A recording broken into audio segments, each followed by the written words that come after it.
And they would say they're not trip hop, right? They don't like they the they label don't of like trip the hop. term. They Yeah. eschew it. They kind of scoff at it. They've mocked it. So the Massive Attack connection. So let's use this as a segue to get into the background, and we're going to talk about how they're connected to Massive Attack and that genre that some would say they spawned or helped spawn or helped popularize. But let's talk first about who is at the core of this band. The guy's name is Jeff Barrow, and he's credited on the record with, of course, production, but also playing Rhodes, which is a keyboard, drums at times, string arrangements. He does all the record scratching, is my understanding. But this was really his brainchild from an early days, and he was the one that was shopping around skeletal demos, trying to find a singer, trying to find bandmates, trying to find collaborators. So as it happens, he grew up in a small coastal town outside of Bristol called, you guessed it, Portishead. It's where the name comes from. And he's like a teenager in this small town. There's apparently one other guy in town, a DJ who's a little older, who's DJing a local hip hop night. At the time, there weren't that many people into hip hop because you got to think this is like the late 80s. Hip hop was big in New York and it was about to become global, I would guess, but it sounds like it hadn't quite trickled out to every corner of the globe, or certainly not all the teenagers of the world. So they kind of connected. That DJ's name was Andy Smith. And although he doesn't actually get credited as being in Portishead, it seems like he was a big part of helping this guy, Jeff Barrow, giving him records, showing him, introducing him to things he would later sample, and being sort of somewhat of an in-house DJ for the band in the sense of curating some of what they would listen to and how they would go about their techniques. Interesting.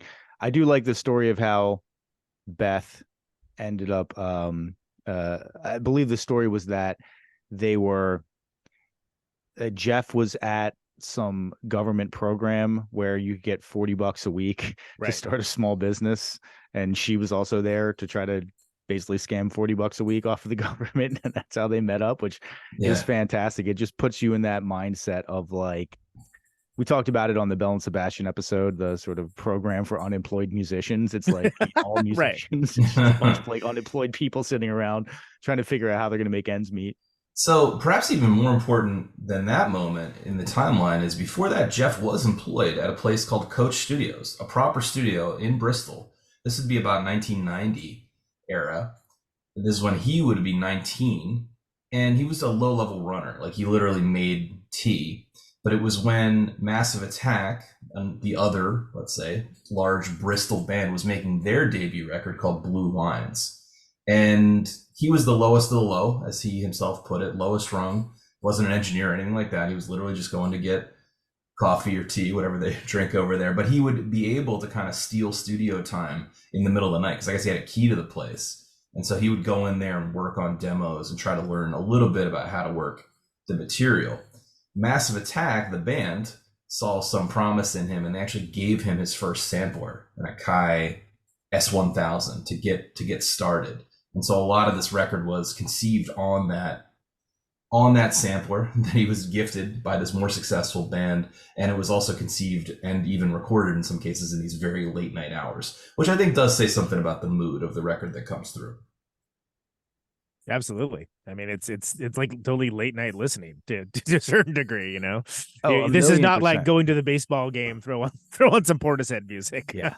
I actually listened to this album predominantly in my headphones when my family was asleep, and I'd be like walking around the house trying to be very quiet as I was doing things. I was like, this is the perfect music for creeping through a house. Like I said, I felt like I was infiltrating the Czechoslovakian embassy or something like that. Like, oh, all right. Yeah, now I'm opening the fridge real quietly. Yeah, there we go. Nobody's going to hear me. So Massive Attack was the first big Bristol band to hit, and they were also sometimes called trip hop. Now, I have to be honest, I don't know a ton about Massive Attack. I tried to listen to the record in question, Blue Lines, this week. Honestly, audience, I found it kind of unlistenable, and I went back to Portishead very quickly. Yeah. But I should also, this is just anecdote for people who might not know Massive Attack, but this is the one with one of the band members is speculated to be the true identity of Banksy. I don't know if that's been officially disproven or proven yet. But it's a pervasive rumor. But it's a pervasive rumor, and he certainly is in Massive Attack, and he is a street artist. So anyway, the nice thing is that this band believes in him, and this small Bristol scene seemed to be getting going at that time, and other bands later came out of it. But that said, Jeff of Portishead he spent a long time shopping around these demos and looking for that singer. So then it took him a while. He auditioned a bunch of people. He tried some rappers to come in and go over some of his demo tracks. And then, as Tom mentioned, he eventually met Beth Gibbons, the vocalist on this record, at that meeting of government subsidies for small business owners. And they were the only two musical people at that place. Yeah. Talk about a matchmaker situation, right? So I would be remiss if I didn't mention that somewhere along the way he had another job. Because of folks he met through the studio, he got a job writing and making beats for the follow-up album to Nena Cherry's Raw Like Sushi. Oh, yeah. And so really started to hone his chops working with Nena in the studio, sending her beats, writing with her on her follow-up to Raw Like Sushi, which was called Homebrew. I bring that up because we have a little bit of a long-standing relationship with Nena Cherry. I just thought anytime she comes up, I need to say something about it. Just want to get some more fan mail in, huh? It's like he was doing that, and he's like, you know what? Maybe I should just scam $40 off the government. That sounds like a bad idea. Working on another Nena Cherry album. True recipe for success. So he meets Beth. They hit it off, more or less. He kind of pitches his idea to her, and she seems like the perfect companion. So they pretty much form the band Portishead right there as a duo. And his main idea, recall, was to mix the idea of hip-hop sampling and process sound with layered organic instruments over top, for instance, a real drummer and a real singer, to give it some organic feel and some soul. So he did have that in his head, and Beth seemed like the last piece of the puzzle. So they go in, they start recording. I think they did one of the songs just as a duo. And next thing they know, this record actually takes a long time to complete. It goes across many studios. They don't have funding at this point, but they're just trying to figure something out. They've founded their company so that they continue, a music production company, so that they continue getting subsidies from the government. And the next guy they meet is this guy, Adrian Utley. So this dude is credited with bass, guitar, theremin, Hammond, string arrangements, production. He's kind of a jack of all trades on this record. Although, interestingly, he was not an official member of the band when they were recording it. Seems like they added him right after it was released and it started to pick up some traction. But he was an integral part of making the record. So this dude was a studio musician. He was actually working on he was a hired gun on tour. He was playing with Jeff Beck at the time. He had toured with the Jazz Messengers in UK. And so he had some pretty serious chops, and I do think you hear some of that on the record. But basically, that's the core three that make up the band to this day. Even though Adrian wasn't technically part of the band when they made Dummy, they added him in officially right after that, and those are the three people that we're really going to be talking about. There are a few other people in the Portishead orbit. There's other musicians credited on the session.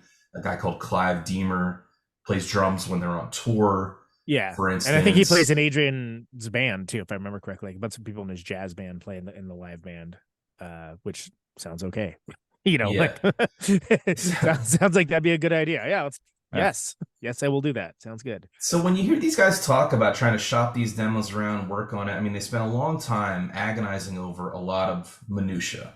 And we have said many times on this podcast that, what we're looking for is people who care about what they're doing. These guys definitely cared. They had specific ideas about how they wanted it to sound, how they didn't want it to sound, and they took their time with it trying to get that. It's already been alluded to, but they used some pretty oddball techniques. They not only sampled directly from records into that sampler, they also recorded their own samples into a sampler from instruments they played.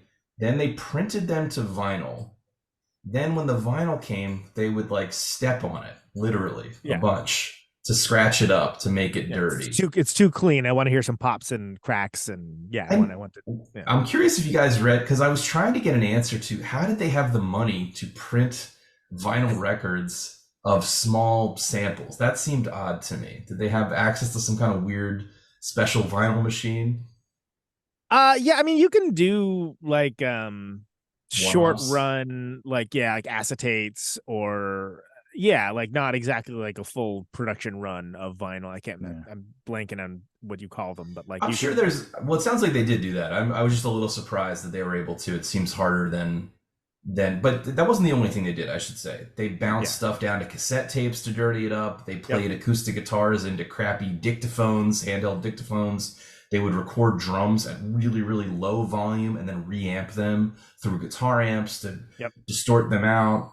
There was one story about sending a vocal take by radio signal over to a radio and then recording Right. that. So interesting ideas. And also, I should add that the second record leans even more into that, like less towards the sampling, but it's even grainier and harsher and more like much to the chagrin of many people who just wanted a Sour Times Part 2, where it was like, oh no, this is what are you what are you doing here? To me, I loved it. I thought it was fantastic, because of course I love that.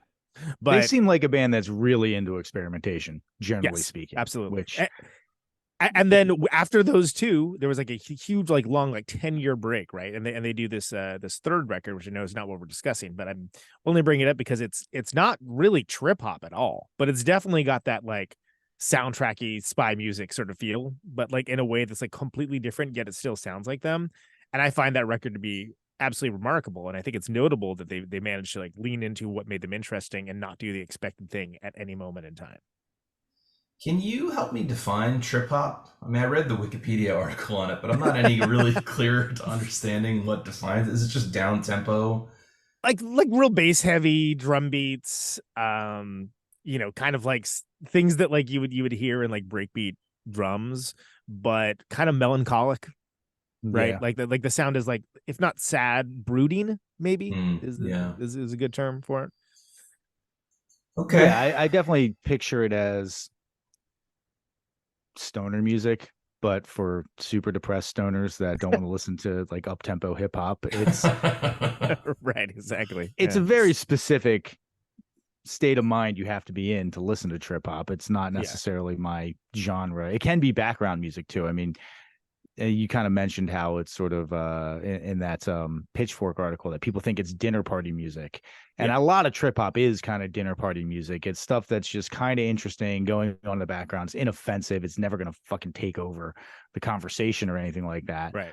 But I do think that I can see why they prefer, what are they, musique noir or whatever they called themselves. Like, I can see why they don't want to be associated with trip hop, because really the only thing that is even hip hop adjacent is just sampling drums and stuff like that, right? Like, that's the only thing that you could even say is like super hip hoppy, with the exception of the wicka wicka wicka on the record. Probably the down point, the low point of most of these songs is when they really lean into the wicka wicka wicka. It's not aged super well, we'll say, but no. but it also was used for the powers of douchebaggery for most acts, so it's understandable that and DJ Shadow too, right? Like that's it. And to a lesser extent, I don't know if you even remember these guys, but Sneaker Pimps, they had a big hit when I was at Tower Records. Six Underground, that was their big hit, right? Yeah. That was on the soundtrack too, right? I think so. Yeah. And I think that it's notable to me that like what was the Senate hearing on pornography? Well, you know it when you see it. Like with trip hop, you know it when you hear it. Yeah. But it is really hard to define, right? Other than the fact that like, okay, there's a bass heavy like drums. It's kind of like not meant to be foregrounded all the time, and it tends to be generally melancholic. And that's about all you can say. Other than that, it's various flavors of the bands. I find Portishead to be on the upper echelon of that. Again, for a genre, I'm not mad at trip hop. I just don't, most of it doesn't grab me in the same way. For me, it's the songcraft and the writing of the songs, which are somewhat unorthodox. Like some of the arrangements is like, wow, I did not expect that to be the thing that happens there at all. And I think that to me, that was fascinating, because I heard this in real time. And, at the time I was just exploring around for like anything like cool or weird or crazy to sort of like dig into. And it was like from another planet for me. I'm like, I don't even know, how do you even make this music? Like, where does this come from? Well, I will definitely echo the how do you even make this music. There were times where I was just like, what the fuck is happening here? Yeah. I will say the very samey album, They're definitely going for a sound. They execute on that sound. I did have a little bit of a issue with the way that a lot of the songs are constructed. It's really just that a lot of them have really long outros, and I like to tighten it up a little bit if you're not doing a whole lot in the outro, especially if it's not, you're not adding layers, taking layers away. You're sort of, again, that's where they're sort of leaning into the wicka wicka is on a lot of those It's outros. not cinematic, Tom. Come on, dude. No, but yeah, but I didn't need to see that, movie of the DJ go wicka wicka wicka wicka again for a minute and a half at the end of like the fifth song.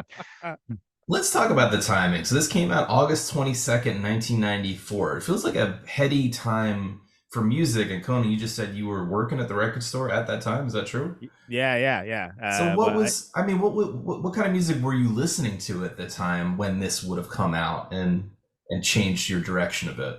Sure. So and again, it's adorable to recount these tales because it's going to sound like it's, from the 1920s or something for the kids. But I mean, I was at the time getting exposed to, because I had instant access to all of this music, I was finding like, oh, look, there's country music that I think is great. That just like, it's not what they were playing on the radio at the time. And I like some of these jazz records are really cool. And I was basically finding examples in all these genres that I maybe had dismissed because it didn't really fulfill my criteria of, being loud, generally like angry, raucous, punk, post-punk, and rock that finds the same middle ground for that. So I kind of hit me at the perfect time where I was just like, what is this? Like, where and I had no frame of reference for like any of that stuff at all. And it's something where I was, I had a 2-disc Ennio Morricone best of Nice. CD. Okay. And I was like, oh man, this band kind of reminds me of like Ennio Morricone. That's rad. That's super cool. And I was like, what's up with this singer? She's like so interesting. Like what is she even like? And then like, they had a thing where they were very their image was very controlled, right? And sort of mysterious. And I was like, oh, that's so cool. They're so mysterious. Oh yeah. Beth Gibbons doesn't give interviews basically. No. Yeah. And honestly, like respect for her, right? Because like they were obviously like what would happen if they would have centered her, they would have made her into the story and tried to like, do what they do to like any kind of singer of note who happens to be like a even vaguely attractive female and make her into a pop chanteuse, which is like I just don't have any interest in that at all. Yeah, I did see an interview. I watched like a Portishead documentary that had interviews with her, and I can tell why they did not want to put her in front of the camera. She did not seem comfortable at all. It's not her. And her hair in her face, lots of long pauses and ums and ahs. But the one thing that she made very clear to everybody is that I have no interest in being a famous pop singer. I do not want that at all. Absolutely. Which atypical for a yeah, seriously. A huge hit, look, right? guys, I'm just trying to collect my $40 every week and go home. Exactly. Just keep it simple. Well, and you got to realize, I mean, this record, especially, it's on like the 500 greatest albums of all time by Rolling Stone, right? Like, I mean, it is impossible to overstate how huge Portishead was, and specifically that song. Like the other songs. Let's talk about it, Conan. It made a huge splash. It won the Mercury Prize that year, awarded to exactly one UK album every year, beating out Oasis and PJ Harvey and a few other UK luminaries. But let's segue now into our favorite segment, By the Numbers, since you asked how it in fact performed. First number I want to throw out there before we get to performance metrics is 18. It's the number of months it took to complete this record. And that didn't include the long, I think, 2-year period of demos where Jeff Barrow was shopping these around. But it was recorded in drips and drabs and spurts and fits, right? It took place over a long period of time. And I think that's important to note. When you listen to something, you don't know how it was made. Well, it was made with a lot of care and thought and rethought. Second number I want to throw out there, 14. I always like the ages. 14 is the number of years, the age difference between Adrian and Jeff. So Jeff was like 18 when they got together, and this guy Adrian Utley was in his early 30s. And at that period of your life, that's a pretty big swing to be in a band with somebody like that. So just find that stuff interesting. But speaking of this kid better have it, you know. seriously, it makes you. I'm more question the guy in his early 30s just slightly, but I guess he liked what he heard on the demo, so fair enough. Seems to have worked out well for him. I mean, he was like almost a sesh bro, so it's sort of like, well, if it's here, it's here, you know. And it's definitely more interesting than just doing session work for you know, Goldfrapp or whatever. It kind of So do I sounded get to part me of that $40 a week. Is that coming to me? yes. You need some of that sweet, sweet Nena Cherry money. Yeah, exactly. So I got the impression that Adrian was a guy who was playing live a lot, and that was how he was making his living, but he was kind of struggling to make a living, and that some of his friends were urging him to get into the studio and put his ideas to tape, that was a better way to make it as a musician. So I don't think he was quite a session player at the time, but he certainly had the chops for it. So speaking of performance, yeah, it made a big splash, not just in the UK, but in the US. Number 5 is the next number I want to throw out there. It's the highest chart position of Sour Times in the US on the US rock charts. It actually charted higher than in the UK, but in UK they had multiple charting hits, just none of them reached quite that high. Yeah. So it was a big hit, and I of course remember it from that era of music as well. And MTV, there was a video. And the last number I want to throw out there, 3 million. It went 3 times platinum in the UK. It is close to platinum, if not already platinum in the US. So this record has sold over 4 million worldwide. Nothing to sneeze at. Yeah, and what's know what else is happening around that time? I mean, you have like that huge hit Down by the Water, PJ Harvey did that they beat this out for the Mercury, huge, ubiquitous. There was like 3 just unstoppable Oasis hits at the time from the one that it also beat out. Definitely, maybe. Like it was no, not this like this a beat slow out year. this beat out the other one. This beat out What's the Story, Morning Glory, the one with Wonderwall on it. Oh, okay. Well, there you go. Yeah. Rob, I do want to have a point of order here. Platinum in the UK is 300,000 albums. It's not a million for platinum in the UK. Oh, really? Platinum in the US is a million. Platinum in the UK is 300,000. But I know it has sold over 3 million copies total. Well, that's unnecessarily confusing, British people. There's a Silkworm record called Italian Platinum that I always love that title. That's pretty great. Yeah. 68,000 copies. Right, it's some just incredibly arbitrary number. Yeah.